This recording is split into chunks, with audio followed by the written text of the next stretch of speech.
Šią savaitę Rusijoje kažkas sulūžo, ko vakarų analitikai nebuvo pasiruošę. Kuro krizė peržengė ribą nuo ekonominės problemos iki viešosios tvarkos problemos. Rusai dabar puola vieni kitus degalinėse.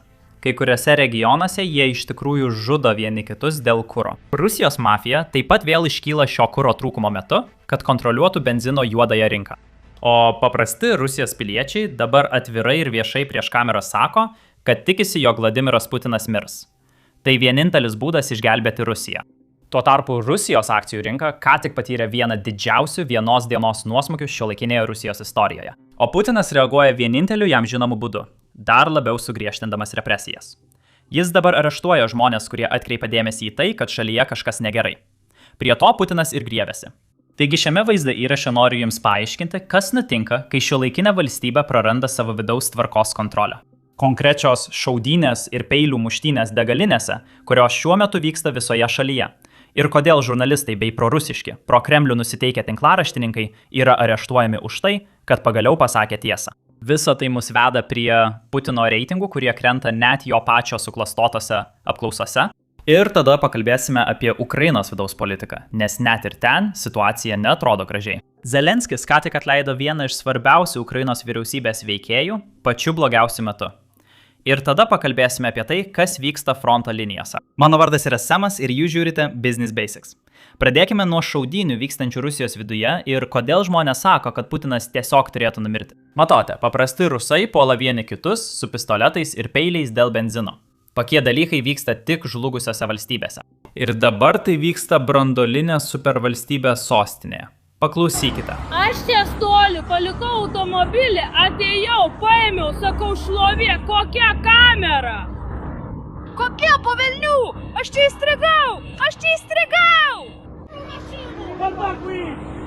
Nekrisk ten, nenukrysi! Tave nužudys! Nešdinkis iš čia! Aš neždinuosi iš čia! Deja, dabar tai nėra taip blogai, kaip tai, kas įvyko vėliau už kadro. Štai pranešimas iš Rusijos žiniasklaidos. Šaudynės Rusijos degalinėje Čablanske. Liepos 11 dieną Gazprom degalinėje vairuotojas bandė aplenkti eilę prie kolonėlės. Kiti vairuotojai jį sudrausmino, po to jis išsitraukė nemirtiną pistoletą ir šovė į vą. Nukentėjusysis dėl šūvio buvo hospitalizuotas, o šaulys pabėgo iš įvykio vietos, bet vėliau buvo sulaikytas. Deja, tai nėra pavienis atvejis. Tai yra visoje šalyje plintantis reiškinys. Prieš pateikdamas daugiau pavyzdžių, noriu pasakyti, kad nekenčiu žmonių, kurie lenda be eilės. Bet vis dėlto, judėkime toliau. Visai prieš šį šaudimą įvyko dar vienas šaudimas ir peštynės su peiliu Sankt Peterburge dėl labai panašių priežasčių. Problema kilo degalinėje. Dėl kažkokios priežasties žmonės atsiduria eilės priekyje ir tada susipyksta. Ir tas konfliktas greitai perauga į tai, ko niekas nenori. Panašus konfliktai vyksta Rutsko srityje, Sankt Peterburge, Kaliningrade, Kalugoje, Krasnodare, Tatarstane, visoje Rusijoje. Įtampa labai didelė, nes šios eilės, leiskite pasakyti, jos nėra tokios, kurias kantrus žmogus galėtų išsėdėti. Dabar yra dar vienas vaizdo įrašas, kuris plinta rusiškose socialiniuose tinkluose ir jis labai žiaurus. Todėl aš jums jo nerodysiu, bet tuoj suprasite, kodėl nenoriu jo rodyti. Rusas degalinėje kelis kartus smogė moteriai į veidą po to, kai jį apipurškė pipirinėmis dujomis, nes jis bandė jai sutrukdyti užsipilti degalų. Visa tai buvo užfiksuota vaizdo kameromis. Gana lengva pasakyti, kad rusai savyje turi daug susikaupusio pykčio. Ir būtent todėl daugelis rusų viešai tikisi ir sako, kad Putinas numirtų. Netgi vienas žurnalistas viešai pasakė, kad Putinas turėtų tiesiog atsistatydinti, jei nori išvengti pilietinio karo. Kruvino pilietinio karo. Bet prieš pradėdamas apie tai kalbėti, leiskite jums parodyti, kokios iš tikrųjų blogos yra šios eilės. Pažiūrėkite į šį vaizdo įrašą. Šiame vaizdo įraše matome rusų vairuotoją Novorosijsko regione, kuris filmuoja save važiuodamas greta vienos degalų eilės. Jis teigia, kad važiuoja maždaug 60 km/h greičiu. Tai yra apie 40 mylių per valandą. Žiūrėdamas į vaizdo įrašą, sunkiai tuo tikiu, bet vis dėlto taip jis teigia. Ir jam prireikia maždaug 100 sekundžių, kad pasiektų eilės pradžią. Taigi, jei greitai paskaičiuosime, tai yra maždaug 1,6 km. Toks ilgas yra ta eilė. Maždaug 1 mylė. Neįtin ilga, turint omenyje, kad bent jau čia yra kuro, bet vis dėlto kai kuriuose vietose šios eilės tęsiasi dienomis. Žmonės tiesiog baigia kurą, kol laukia eilėje. Pažiūrėkite į šią medžiagą. Dabar tai nėra tai blogai, turint omenyje, kad ši degalinė turi kuro, kas dabar Rusijoje yra retenybė. Tačiau vis dėlto kai kuriuose vietose eilės tampa tokios ilgos, kad žmonėms tenka būti išradingiems, norint suprasti, kiek dar liko iki jų eilės. Pažiūrėkite į šį aksą. Čia matome rusą stovintį eilė prie degalų, kuris naudoja žiūronus, kad sužinotų, kada ateis jo eilė. Tokia ilga yra ši eilė. O dabar pažiūrėkime kitą įrašą. Rostovo regione rusai tiesioginė prasme pasibaigė degalai. Kol jie laukia eilėje, kad galėtų jų nusipirkti, jų automobiliai užgesta eilės viduryje ir jie turi juos stumti iki priekyje. Ir belieka tikėtis, kad kai jie pasieks degalinę, ten dar bus likę benzino. Visa tai atveda mus prie istorijos, kuri rūpi jums visiems. Rusijos žmonės viešai sako, kad Putinas turėtų mirti, o Rusijos žurnalistai ragina jį atsistatydinti, jei jis nori išvengti kruvino pilietinio karo. Pirmiausia, pakalbėkime apie žurnalistus. Matote, paskutinį kartą kažkas panašaus Rusijoje vyko 1990-ųjų pradžioje, prieš žlugimą ir iškart po žlugimą. Padėtis Sovietų Sąjungoje ir Rusijoje buvo labai sunki. Organizuotos nusikalstamos grupuotės užpildė spragas, kurias paliko žlunganti valstybė. Jie kontroliavo juodąją rinką, jie kontroliavo paskirstimą, jie kontroliavo kaimas. Iš tikrųjų, tai buvo pelningas verslas. Šiuo metu skaitau Vladimiro Putino biografiją. Netrukus turėtumėm išleisti vaizdo įrašą apie tai. Tačiau tais laikais, jei turėjai pelningą verslą, tarkime teisėtą verslą, nebuvo jokios valdžios ar Rusijos įstatymų, kurie tave apsaugotų. Jei mafiozas norėjo tavo verslo, nes tu uždirbai per daug pinigų, neturėjai jokio kito pasirinkimo. Arba miršti, arba taikiai atiduodi verslą. Kito pasirinkimo nebuvo. Taigi daugelis Rusijos verslininkų taip ir padarė. Jie sukūrė sėkmingą verslą tam, kad žinoma, uždirbtų pinigų ir padėtų šaliai. Bet tada ateina mafiozas ir sako, ei, tu uždirbi per daug pinigų, gal galėtų man atiduoti 50% arba net visus 100%. Ir tada jie turi tai padaryti, jei nori apsaugoti savo gyvybę ir savo šeimas. Štai kodėl daugelis rusų to nebenori. Ir būtent todėl jie nerimauja dėl šios kuro krizės, nes jiems tai primena blogus prisiminimus. Ir būtent todėl Rusijos žurnalistai dabar viešai ragina Vladimirą Putiną atsistatydinti. Jie nori, kad Putinas tiesiog taikiai pasitrauktų ir leistų kitai jaunų lyderių kartai perimti šalies valdymą, ją valdyti ir tikėkimės pagerinti situaciją. Paklausykite. Aš tikiu, kad prezidentas turėtų atsistatydinti. Reikia atsitraukti. Tai yra mano požiūris kaip Rusijos federacijos piliečio. Reikia ir tai. Aš manau, kad po visų šių įvykių, jei šis žmogus turi vidinės drąsos, Jis turėtų atsistatydinti ir surengti sąžiningus, atvirus, konkurencingus rinkimus. Aš tikiu savo šalimi. Daugelis žmonių sako, Dmitrijau. kas jį pakeis? Bet kas jei ne jis? Aš tikiu savo šalimi. Tikiu, kad mūsų šalyje, tikiuosi, vis dar turime 140 milijonų žmonių. Galime rasti 450 padorių įstatymų leidėjų. Taip pat vieną padorų prezidentą, kuris sugebėtų išvesti šalį iš situacijos, į kurią jį pateko. Tikiu savo. Tačiau visa dabartinė vadovybė turi būti pašalinta iš pareigų. Tai reiškia naujus prezidento ir parlamento rinkimus. Tai mano požiūris. Kito kelio nėra. Taip, yra ir kitas kelias. Klydau. Yra ir kitas kelias. Bet tu žinai, kad tai kruvinas kelias. Tai kelias, kuris nekartą privedė prie siaubingų pilietinių konfliktų. Jei dabartinė valdžia nenori įstumti šalies į kruviną pilietinį konfliktą, jie turėtų rasti drąsos atsistatydinti. Ten kravavai.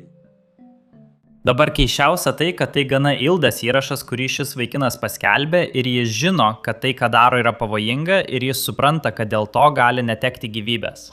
Ir būtent todėl vėliau vaizdo įrašai jis paaiškina, kad nori sukurti judėjimą, kuris tęstųsi ir po jo. To netrukus ir išgirsime. Tačiau prieš perinant prie šios dalies, noriu atkreipti dėmesį ir į kitą dalyką, kuris vyksta Rusijos gatvėse.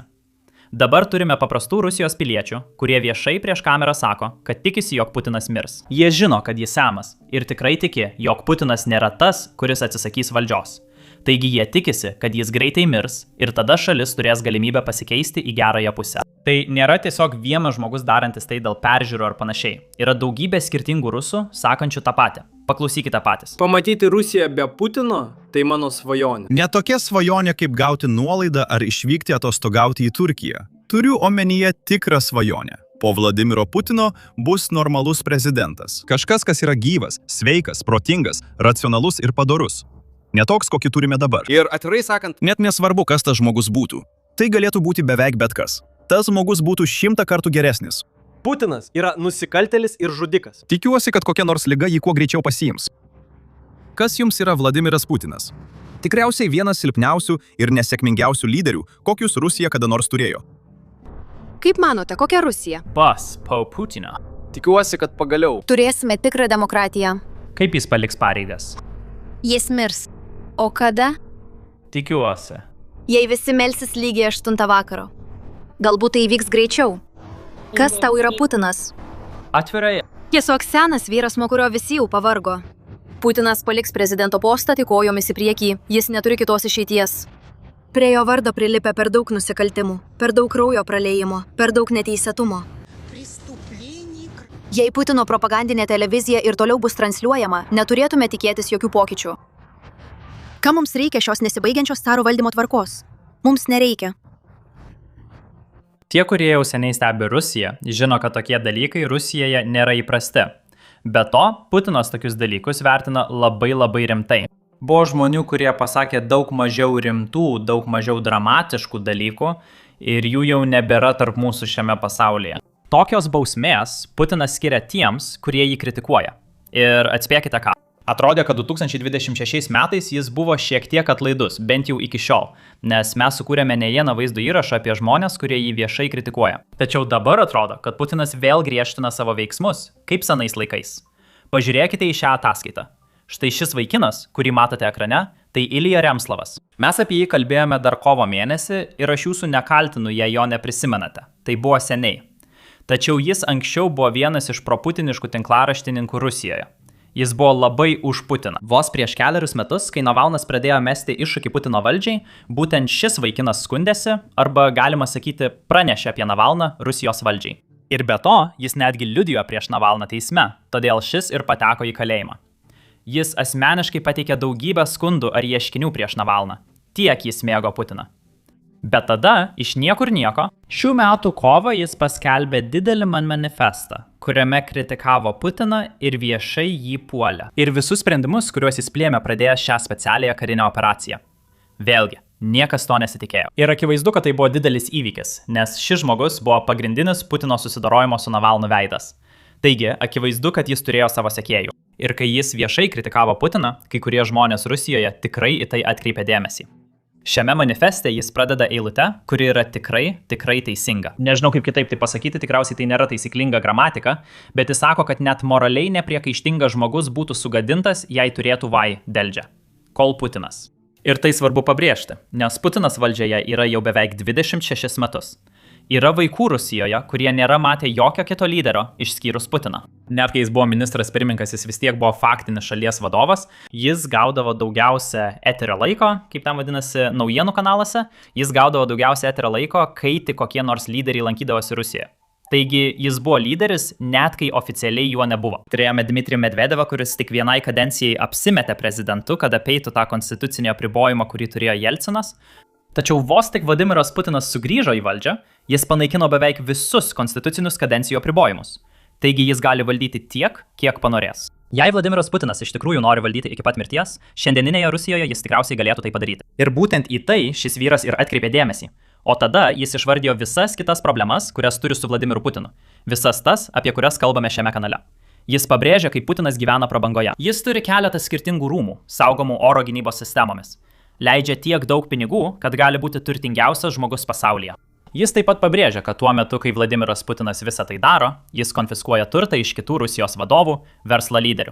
Jis konfiskuoja turtą. Jis didina mokesčius Rusijos žmonėms vien tam, kad galėtų tęsti šį karą. Ir tada jis taip pat atkreipia dėmesį į aukas fronto linijose. Tai yra tai, apie ką žmonės Rusijoje nelabai kalba, nes jie iš tikrųjų nežino tikslių skaičių. Jie nežino, kiek rusų žuvo fronto linijose arba buvo rimtai sužeisti. Ir po viso to jis yra tarsi. Tai buvo ilgas manifestas, kelių puslapių. Aš įdėsiu nuorodą į seną vaizdo įrašą, kad galėtumėte viską peržiūrėti. Bet po viso to jis iš esmės sako, kad Vladimiras Putinas turėtų atsistatydinti, o tada turėtų būti patrauktas baudžiamojon atsakomybėn kaip karo nusikaltėlis. Kaip žmogus, kuris iš esmės sugriovė Rusijos ateitį. Ir tada jis pasirašo. Beje, praėjus dienai po to, kai tai buvo paskelbta, tai tapo didžiulė naujiena Rusijoje, ne tik už jos ribų.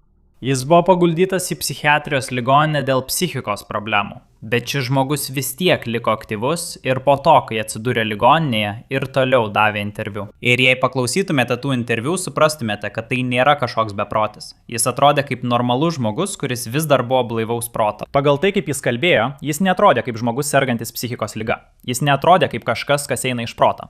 Bet vis tiek jis buvo paguldytas į ligoninę. Ir viename iš tų interviu, kuriuos jis davė iš tos psichiatrijos ligoninės, jis sakė, kad priežastis, dėl kurios jis yra ligoninėje, yra žodžiai. Jis taip pasakė. Tai yra jo žodžių pasiekmes ir žinote, žinutė, kurią jis paskleidė. Taigi jis suprato, kas su juo vyksta, bet dėja, nemanau, kad jis suprato, jog ligoninė buvo bausmė. Per maža bausmė žmogui, kuris kritikuoja Putiną Rusijoje. Nes vos tik jis vakar ryte, tai yra penktadienio rytą Rusijai, išeina iš ligoninės, jis yra suimamas ir apkaltinamas kariuomenės kritikavimu. Nes Rusija tai yra nusikaltimas. Negali kritikuoti kariuomenės, net jei esi patriotas. Nes yra daug žmonių, kurie palaiko invaziją. Jie nori, kad Ukraina neegzistuotų. Jie nori, kad Rusija užimtų Ukrainą. Jie vis tiek kritikuoja kariuomenę dėl to, kaip vykdomas karas.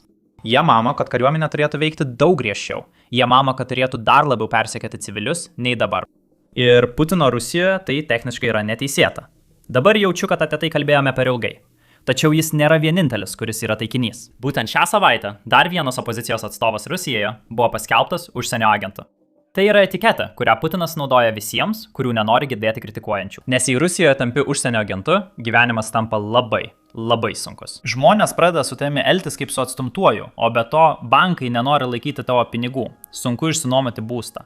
Yra daug dalykų, kurių negali daryti vien dėl to, kad esi pažymėtas kaip užsienio agentas. O Vladimiras Putinas visada sako, tai nėra tik rusiškas įstatymas. Šį dalyką naudoja ir kitos šalys. Tačiau yra didelis skirtumas tarp to, kas laikoma užsienio agentų čia, Jungtinėse valstijose, ir to, kas laikoma užsienio agentų Rusijoje. Tu gali tapti užsienio agentų vien dėl to, kad priėmei $1 auką iš užsieniečių.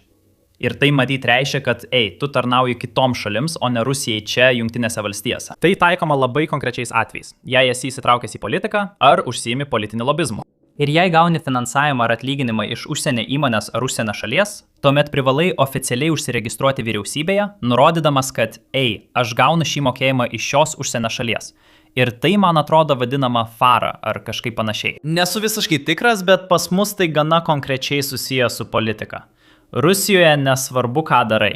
Tave gali pavadinti užsienio agentu ir kartais Rusijos vyriausybei net nereikia įrodyti, kad gauni finansavimą iš užsienio. O Putinas naudoja šį užsienio agento etiketą, kad pašalintų savo oponentus iš rinkimų. Todėl Putinas iš tikrųjų nesijaudina dėl rinkimų. Nes kiekvienas, kurio jis bijo, staiga tampa užsienio agentu ir tada nebegali dalyvauti rinkimuose. Tai nutiko su Navalnu dar 2010-metyje, kai jis buvo labai svarbi figūra Rusijoje. Daugelis rusų, nepatenkintų Putinu, rėmė Navalną. Taigi, staiga jis tapo užsienio agentu. Prieš jį buvo iškelta daug bylų, kad jis negalėtų dalyvauti rinkimuose. Tas pats vyksta ir su šiuo opozicijos veikėju.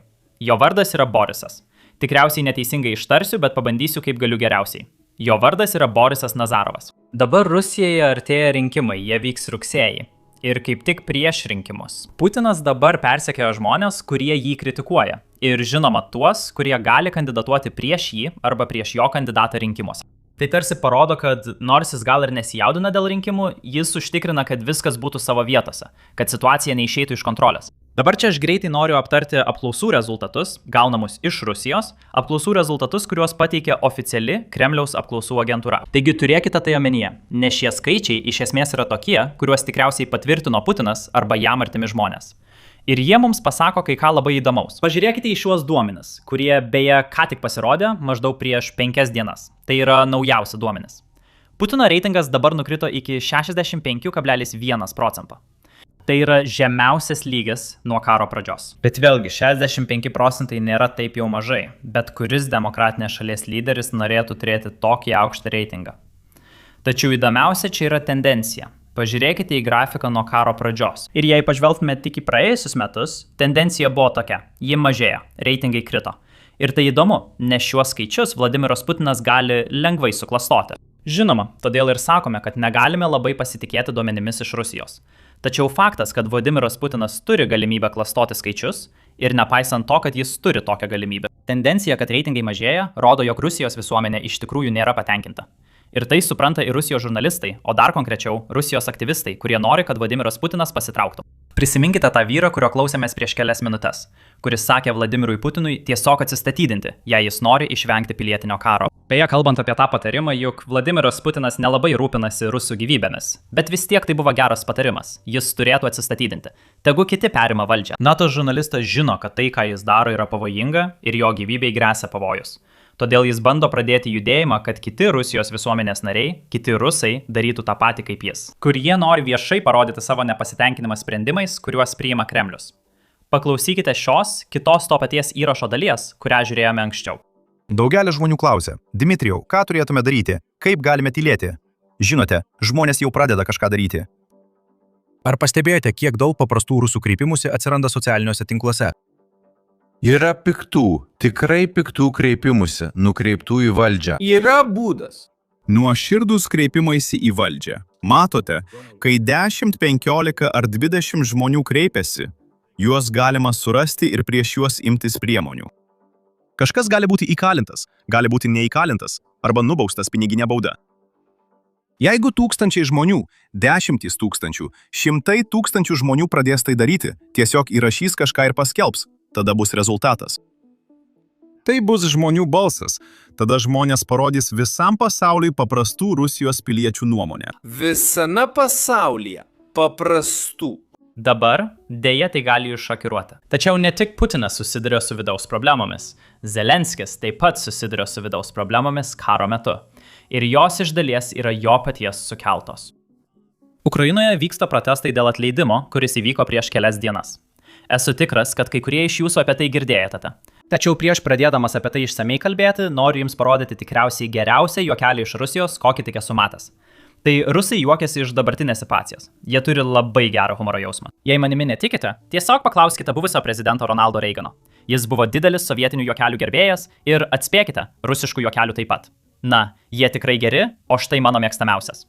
Žinote taisyklės? Jei jums patiko juokelis, tiesiog paspauskite prenumeruoti mygtuką apačioje, o jei jau esate prenumeravę, paspauskite patinka mygtuką apačioje. Pažiūrėkite. Putinistas patriotas užeina į degalinę ir klausia, kiek kainuoja benzinas? Degalinės darbuotojas atsako, 200 rublių už litrą. Kaip čia taip? 200? Vakar buvo tik 100 rublių. Teisingai. 100 rublių už benziną ir dar 100 už Daugiapolį pasaulį. Atsidūsta patriotas, bet išdidžiai paduoda 200 rublių. Aptarnaujantis darbuotojas paima pinigus, grąžina jam 100 rublių ir sako, benzino nėra, tokia situacija. Rusija turi antras pagal dydį patvirtintas naftos atsargas pasaulyje, o benzino nebėra. Bet nesijaudinkit, galbūt greitai, galbūt jei Putinas turės dar 3 dienas specialiai kariniai operacijai, jis vėl turės Daugiapolį pasaulį. Beje, visiškai šiaip savo pastebėjimas. Net jei atsirastų Daugiapolis pasaulis, nemanau, kad Rusija būtų viena iš lyderių. Kinija yra pasiruošusi perimti Rusiją vos tik Putinas pasitrauks. Net jei tai nebus oficialu, manau tai vyks užkuliuose. Kinija ateityje kontroliuos didelę dalį Rusijos politikos. Ir apie tai bus mūsų artimiausias vaizdo įrašas, tad būtinai paspauskite prenumeratos mygtuką. O dabar nukreipkime dėmesį į Ukrainos vidaus politiką. Ir prieš pateikdamas visas detalės, noriu būti atviras. Aš nesu Ukrainos vidaus politikos ekspertas. Net ir su Amerikos vidaus politika sunku suspėti. Neturiu laiko sekti ir ukrainiečių politikos, bet pasidalinsiu su jumis visą informaciją, kurią turiu. Ir tada galėsite patys nuspręsti, ar Zelenskis priėmė teisingą sprendimą ar ne. Taigi žmogus, kurį matote ekrane, jo vardas yra Mikhailas Fedorovas. Jis buvo buvęs Ukrainos gynybos ministras. Ir jis buvo atleistas vos prieš kelias dienas, kažkurią šios savaitės dieną praėjusią savaitę. Jis buvo atleistas visiškai netikėtai. Ir jis turi gana įspūdingą gyvenimo aprašymą. Jis buvo gynybos ministru tik 6 mėnesius. Prieš tai jis buvo Ukrainos skaitmeninės transformacijos ministras ir vicepremjeras. Bet vėliau buvo paaukštintas ir maždaug prieš 6 mėnesius tapo Ukrainos gynybos ministru. Ir per tuos 6 mėnesius jis daug pasiekė. Jis yra jaunas, inovatyvus žmogus, turintis labai stiprų įsitikinimą, kaip Ukraina gali laimėti šį karą. Ir jis labai greitai pradėjo įgyvendinti tą planą. Mes jau šiek tiek anksčiau apie jį kalbėjome. Pirmoji problema, kurią jis įsprendė, buvo Starlink problema. Tiems, kurie nežino, Starlink jau yra uždraustas Rusijoje. Visų pirma, jei esate Rusijoje, jūs negalite nusipirkti Starlink terminalo. Bet tarkime, kad kažkaip atsivežėte Starlink terminalą į Rusiją. Jei esate Rusijos viduje, jūs negalite prisijungti prie Starlink palydovo. Taigi terminalas iš esmės yra kaip metalinė dėžė arba plastikinė dėžė, nežinau kokio tipo tai dėžė, bet tai tiesiog bus dėžė. Ji nebus naudinga. Taip yra todėl, kad Rusijos teritorija yra geografiškai užblokuota Starlink tinkle. Todėl tai tiesiog neveikia.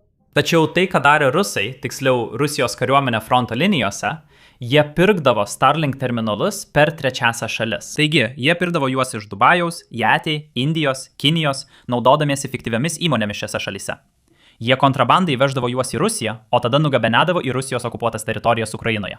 Ir atspėkite ką, pagal Starlink ir praktiškai bet kurią vakarų šalį, Rusijos okupuota teritorija vis dar laikoma Ukraina, tiesa? Taigi ji iš tikrųjų nėra geografiškai apribota Starlink sistemoje. Taigi, jei turite Starlink terminalą Rusijos okupuotoje teritorijoje, vis dar galite naudotis Starlink. Ir būtent tuo Rusijos kariuomenė daug naudojosi. Dronams, ryšiui, bet kam, ką tik galite sugalvoti, nes tai daug patikimiau ir daug greičiau nei bet kuris kitas internetas, kurį galite pasiūlyti. Ir būtent todėl Rusijos kariuomenė nuo to priklausė. Net ir Ukrainos kariuomenė nuo to priklausė. Jie taip pat tuo naudojosi. Tačiau, kai šis vaikinas tapo gynybos ministru, jis norėjo išspręsti šią problemą. Kaip jis gali užtikrinti, kad Rusija nenaudotų Starlink fronto linijose, bet ukrainiečiai vis dar galėtų juo naudotis? Taigi sprendimas, kurį jis sugalvojo, buvo baltasis sąrašas. Baltasis sąrašas reiškia, kad jei turite Starlink terminalą Ukrainoje, turite jį užregistruoti Ukrainos vyriausybėje ir tada galėsite naudoti Starlink. Jei jo neužregistruosite, iš esmės negalėsite juo naudotis Ukrainos viduje. Kitur vis dar galite juo naudotis, bet Ukrainos viduje, jei norite naudoti Starlink, turite kreiptis į Ukrainos vyriausybę. Taigi, ką tai padarė? Ukrainos Starlink, visi Starlink terminalai, kurios turėjo kariuomenė, buvo įtraukti į baltąjį sąrašą. Jei esate Ukrainos pilietis ir turite Starlink, vyriausybė turi tam skirtą svetainę. Jūs nueinate ten, pateikėte duomenis, pateikėte asmens tapatybės dokumentą ir jie jūs patvirtins, įsitikinę, kad esate tas, kuo prisistatote. O jei esate rusas, esu tikras, kad kai kurie rusai sugalvojo, kaip tai apeiti. Pavyzdžiui, jie naudoja suklastotą asmens tapatybės dokumentą ar kažką panašaus. Bet tokių atvejų yra tiek mažai, kad tai tiesiog neturi jokios reikšmės. Didžioji dauguma rusiškų terminalų tiesiog neveikia fronto linijose. Ir tai labai stipriai paveikia, kaip vyksta kovos. Vos tik šis planas įsigaliojo, maždaug prieš kelis mėnesius, mes pastebėjome žymų rusų puolimų vykusių fronto linijose sumažėjimą. Taip pat tikriausiai pastebėjome ir sumažėjusi dronų, kuriuos jie skraidino naudodami Starlink skaičių. Jie nustojo naudoti Starlink, todėl jiems teko ieškoti kitų sprendimų. Akivaizdu, kad tai suvaidino didelį vaidmenį, padedant ukrainiečiams sustabdyti rusų puolimą ir galbūt kai kuriuose vietose netgi judėti į priekį. Taigi vykdyti kontrpuolimą. Taigi tai tikrai didelė sėkmė. Ir be to, dar vienas dalykas, apie kurį kalbėjome pastarąjį mėnesį, yra nauja operacija, kurią pradėjo ukrainiečiai. Operacija logistinė blokada. Trumpam nuotoliui skirti dronai, kuriuos jie naudoja fronto linijose. Tai yra FPV dronai. Jie naudoja juos arba su Wi-Fi, arba šviesolaidiniais kabeliais. Tai yra trumpam nuotoliai skirti dronai. Ir tada turime ilgo nuotolio dronus, kurie skrenda 1000 km į Rusijos gilumą, kad sunaikintų jų naftos perdirbimo gamyklas. Tačiau vidutinio nuotolio dronai galintys nuskristi kelis šimtus kilometrų, yra tai, kam šis vaikinas skyrė daug pastangų ir daug išteklių, kad tai taptų įmanoma. Taigi, Ukraina gali pradėti atakuoti užnugarį, logistikos centrus, kuriuos turi Rusija, pulti kuro cisternas, tiekimo sandėlius ir viską, ką tik galite sugalvoti, kas padeda kariuomeniai fronto linijoje. Ir kaip jūs žinote, jei sekate mūsų vaizdo įrašus, tai taip pat vaidina didžiulį vaidmenį Rusijos kariuomeniai sunkiai kovojant fronto linijose. Dabar yra karių, kurie neturi kuro tęsti kovos. Yra rusiškų tankų, ne tankų, turbūt rusiškų, kaip tai vadinama, šarvuotosios transporto priemonės tiesiog paliekamos, nes nėra kuro jomis toliau naudotis ar važiuoti. Taigi, tai taip pat turi teigiamą poveikį. Per 6 mėnesius jis tikrai daug pasiekė ir be to jis tikėjo, kad būtent taip Ukraina laimės. Visa jo kovos filosofija buvo ta, kad Ukraina negali laimėti išsekimo karo prieš Rusiją. Tai tiesiog neįvyks. Jis iš tikrųjų tikėjo, kad tai bus pralaimėtas mūšis, nes Ukraina neturi tokių išteklių, kokius turi Rusija, net ir su visa vakarų pagalba. Todėl jis labiau susitelkė į naujoves įvairiais būdais, kad galėtų rasti asimetrinių pranašumų, kuriais Ukraina galėtų pasinaudoti. Na tai sukėlė tam tikrų problemų su vyresniais generolais Ukrainos kariuomenėje, konkrečiau su Ukrainos ginkluotųjų pajėgų vadu, kurio vardas yra Syrskis. Fjodorovas norėjo įgyvendinti per daug pokyčių per greitai. O Syrskis tam priešinasi, iš esmės teigdamas, kad kai kurios senos sistemos vis dar yra geros. Negalime keisti per daug, ypač karo metu. Ir tai sukėlė daug įtampos tarp gynybos ministro ir Ukrainos ginkluotųjų pajėgų vyriausiojo vado. Ir tai yra priežastis, kurią Zelenskis nurodė Ukrainos parlamentui, kai atleido gynybos ministrą. Jis sako, žiūrėkite vaikinai, mes esame karo viduryje. Negalime leisti, kad du mūsų aukščiausi vadovai nekęstų vienas kito. Idealiame pasaulyje, pasak Zelenskio, jo žodžiai, ne mano, jis norėtų atleisti juos abu. Bet jis negali to padaryti, nes vyksta karas. todėl jis atleido šį žmogų. Ne visi tiki šio paaiškinimu. Beje, pirmas dalykas, kurį reikia pabrėžti, Zelenskis nepaskelbė viešo pareiškimo šio klausimu. Tyrimo paaiškinimą pateikė parlamentarai, kurie po susitikimo su Zelenskiu anonimiškai pasisakė Ukrainos žiniasklaidai. Tai nereiškia, kad tai nebuvo atleidimo priežastis, tačiau daugelis taip pat mano, kad Zelenskis tarsi stoja į senosios gvardijos pusę, kurią daugelis laiko korumpuota. Didelė Ukrainos istorijos dalis susijusi su korupcija. Nors ir netokia didelė kaip Rusijos, bet vis tiek tai nebuvo gražu. Ir daugelis žmonių mato, kad štai Ukraina gina senąją gvardiją ir neleidžia jaunimui perimti vadovavimo, net kai jie įrodo savo gebėjimus. Tai yra kitos pusės argumentas. Ukrainoje vyksta tam tikri protestai. Tai nėra masiniai protestai, gal keli šimtai žmonių, gal šiek tiek daugiau nei 1000, tiksliai nežinau kiek žmonių, bet yra žmonių, kurie protestuoja dėl atleidimo. Ir be to atrodo, kad Ukrainos parlamentas sako, jog jie neketina patvirtinti kito gynybos ministro. Taigi, jei Volodymyras Zelenskis nori pakeisti šį žmogų, jis negali to padaryti per parlamentą. Galbūt yra kitas būdas. Aš ne iki galo išmanau Ukrainos konstituciją, bet tai yra dalykas, kurį stebėsiu labai atidžiai. Pažiūrėkime, kas nutiks. Kažkas panašaus nutiko ir praėjusiais metais. Maždaug ir Liepą. Atrodo, kad šį mėnesį Ukraina turi įprotį kurti vidaus problemas. Arba Volodymyras Zelenskis turi įprotį kurti vidaus problemas. Praėjusiais metais Volodymyras Zelenskis bandė priimti įstatymą, kuris visas korupciją tyriančias organizacijas perduotų vyriausybės kontroliai, dėl ko žmonės nebuvo patenkinti. Negali būti taip, kad žmonės tyrantys vyriausybę dirbtų vyriausybėje arba atsiskaitytų jai, manau. Todėl žmonės tuo ir buvo patenkinti. Ir Volodymyras Zelenskis iš tikrųjų atsitraukė. Jis turėjo atšaukti pasirašytą įstatymą ir viskas susitvarkė. Tačiau tuo metu protestai buvo daug didesni nei tie, kuriuos matome dabar. Pažiūrėkime, kas bus toliau. Aš tikrai jūs informuosiu, kas be nutiktų šiuo klausimu. Bet noriu grįžti prie fronto linijos, nes Zelenskis sako kažką įdomaus, kas susijęs su dujų ar kuro krize, kurią dabar matome Rusijoje. Ir jis kalba apie tai, kad Ukrainos tikslas nėra užtikrinti, jog Rusija liktų be kuro. Jų tikslas – tiesiog gyventi taikoje. Ir tada jis pasako vieną iš kiečiausių citatų, kurias esu girdėjęs per šį karą. Tad paklausykite. Mūsų pagrindinis tikslas nėra Rusija be benzino. Mūsų pagrindinis tikslas – Ukraina be Rusijos. Ukraina be karo. Ukraina, kuri yra Europos dalis. Ir Ukraina bei Europa – laisvos nuo Maskvos grėsmės. Dabar pakeisdami temą, turime dar vieną interviu ištrauką su Ukrainos vyriausybės pareigūnais, manau. Nežinau, ar šis vyras būtų laikomas Ukrainos vyriausybės pareigūnu, bet jis yra Ukrainos dronų pajėgų vadas. Iš esmės, tai tas vyras, kuris vadovauja logistikos blokados kampanijai, apie kurią tiek daug kalbėjome šiame kanale. Ir neseniai jis davė interviu Keilanui Robertsonui, kitam YouTube kūrėjui ir žurnalistui. Ir tame interviu jis pasakoja, kodėl Ukraina dar nepasirinko Kerčės tilto taikinio. Nes jei pasižiūrėsite į viską, ką padarė Ukraina, kyla klausimas, kodėl tiltas dar nesunaikintas. Juk Ukraina taikosi į tanklaivius Azovo jūroje. Jie taip pat taikosi į tanklaivius Juodojoje jūroje, apie kuriuos tuoj pakalbėsime. Taigi, Ukraina akivaizdžiai turi galimybę smogti tiltui, jei tik nori, bet jie to nedaro. Tai kokia priežastis? Na, paklausykite paaiškinimo. Mes neliečiame Krymo tilto, jei nepastebėjote.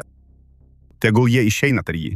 Tegul visi tie milijonai pereina per tą tiltą be sustojimo ir važiuoja toli už Uralo gyventi taikoje. Štai ką jie prarado apsigyvenę čia daugiau nei 10 metų. Tai jų bumerangas, jų karma.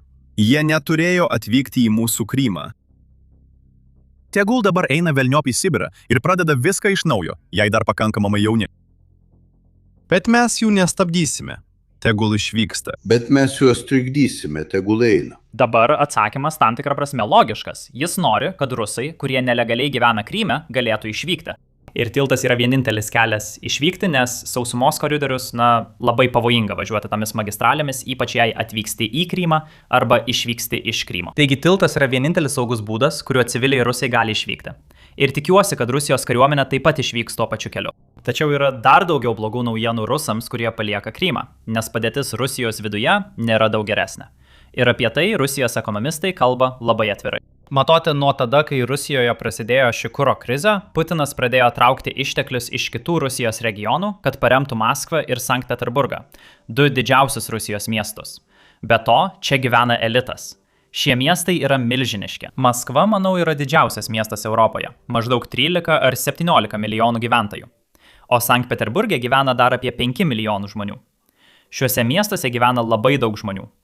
Tačiau tai vis tiek reiškia, kad apie 120 milijonų rusų gyvena už šių miestų ribų, nes šalies gyventojų skaičius siekia 140 milijonų.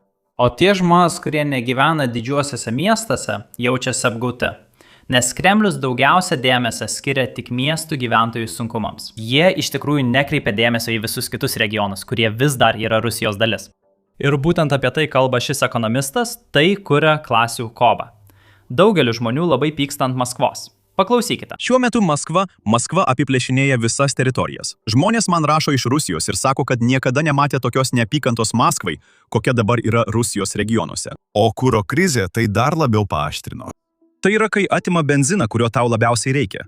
Visa tai turi būti siunčiama į Maskvą, kad žmonės ten galėtų važinėti blizgančiais automobiliais ir kurti taikaus miesto iliuziją taikioje šalyje, kuri kariauja.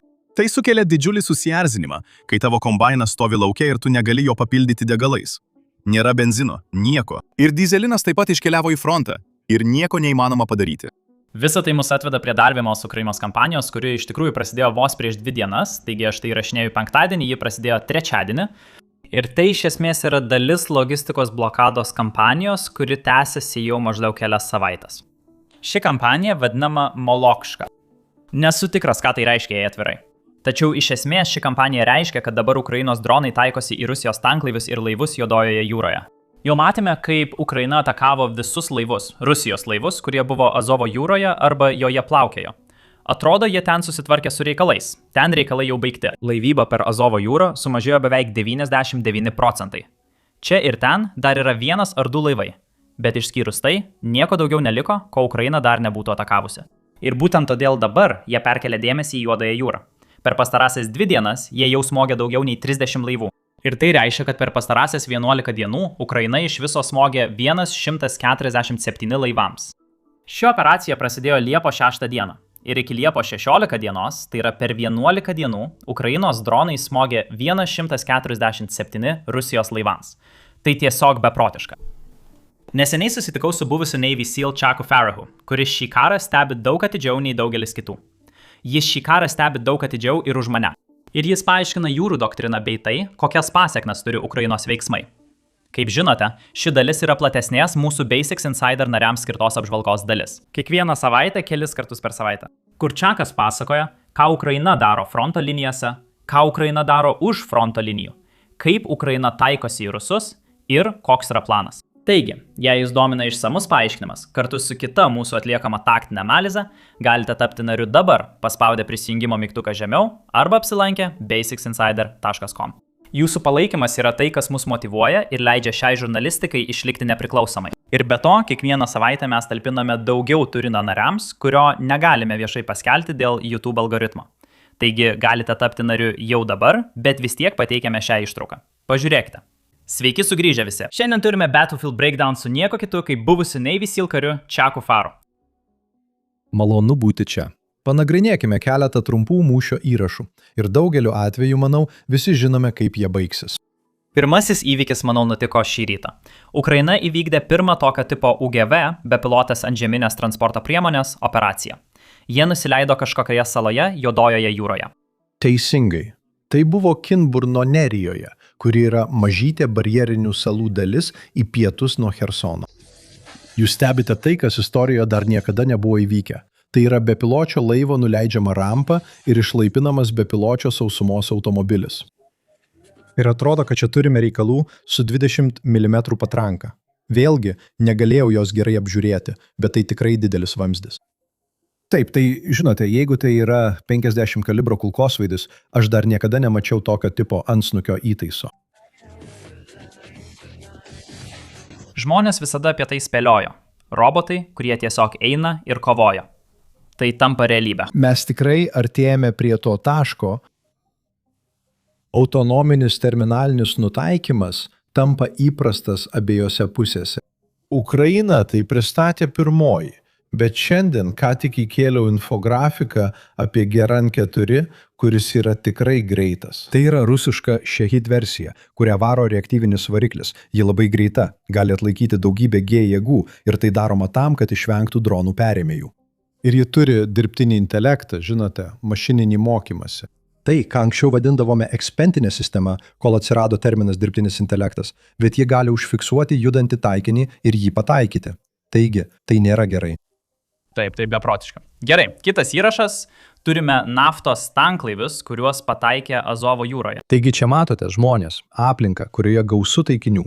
Matote, visi šie laivai nukreipti tą pačią kryptimi. Jie visi yra inkaruoti. Ir kai jūsų laivas yra inkaruotas, jis bus toje vietoje, kurią leidžia inkarinė grandinė 360 laipsnių kampu. Per 4 ar 5 dienas, kol vyko ši kampanija, Ukraina smogė daugiau nei 100 Rusijos prekybinių laivų Azovo jūroje. Kaip jau sakiau, taikinių čia gausu. Matėte, vienas 180 laipsnių posūkį. Ir iš tikrųjų, laivų yra visur, kur tik pažvelgsite. Tai maždaug 7000 tonų distiliatų gabenimo laivai. Taigi jie gabena distiliatus, tai yra benziną, žibalą, benziną. Ir jie visada būna pataikyti kaip šis. Jie arba pataikomi į tiltą, navigacijos patalpas, arba pataikomi į mašinų patalpas. Ir akivaizdu, jei gabeni benziną, čia tavęs laukia nekokia popietė. Krymui tiesiog baigėsi kuras dabar. Taip, tikrai taip yra. Ir dar vienas svarbus dalykas, Semai. Žinai, benzinas yra problema. O jei esi civilis, tau teks eiti pėsčiomis. Bet tikroji problema yra ta, kad baigėsi dyzelinas. O tai reiškia, jei esi kareivis, tau teks eiti pėsčiomis. Bet tai taip pat reiškia, kad tavo oro gynybos sistemos negali naudoti dyzelinu varomų generatorių, kurie jas maitina. Ir dar, visoje Kryme nėra elektros. Taigi, situacija vis blogėja ir blogėja. Dabar daugelis šių laivų buvo inkaruoti netoli Kerčės tilto. Taigi, kai visi šie dronai artėjo ir maždaug kas 2 valandas nuskandindavo arba bent jau apgadindavo po vieną rusų laivą, rusams teko imtis veiksmų. Ir žiūrėkite, tai vyksta Kerčės tilto šešėlyje. Ir rusams teko priimti sprendimą, ar ginti tiltą, ar ginti šios laivus. Ir galite matyti, kaip šis vyrukas pasielgia. Taip pat internete mačiau teoriją, kad Ukraina taikosi į visas šias skirtingas Krymą jungiančias dalis, kad priverstų viską nukreipti į tiltą, nes jie neturi kito tiekimo būdo. Taip, vienas iš dalykų, kurie taip pat vyksta, yra tas, kad Kerčės tiltas vis dar stovi, bet jis veikia tik 25% pajėgumu. O pagrindinė priežastis, kodėl jie pastatė tiltą, žinai, jis turi kelių ir geležinkelio dalis. Didžiausio intensyvumu per Kerčės tiltą per dieną važiuodavo 62 000 transporto priemonių, dabar tai sumažėjo iki 25%. Ir tai gali skambėti keistai, tai sumažėjo iki 25%, nes tiltas negali atlaikyti įprastų eismo apkrovų. Ir labiausiai nukentėjo geležinkelio jungtis. Anksčiau per tiltą per dieną būdavo 94 traukinių pravažiavimai. Samai, dabar jų liko tik 4. Keturijos.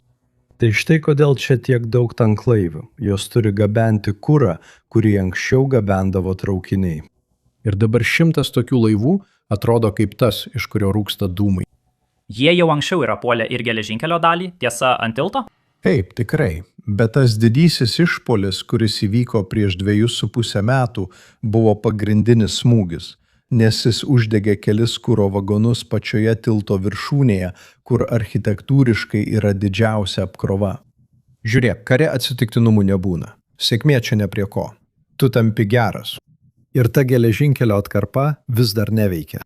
Tai aš pasakiau, žinai, mes nuo 94 traukinių sumažėjome iki 4. Tie traukiniai turi važiuoti 10 km/h greičiu. O amerikietiškai tariant, tai beveik tiek, kiek gali bėgti žmogus. 6 mylios per valandą. 2 traukiniai per dieną, ne 94. Tai buvo rusiškas sprendimas. Ne visai. Taip pat, kalbant apie dyzeliną, kaip mes žinotume, kad kariuomenė kenčia, nes reikėtų taip manyti, tiesa? Kariuomenė visada gaus viską pirmiausia. Jei bus trūkumas, pirmiausia nukentės civiliai.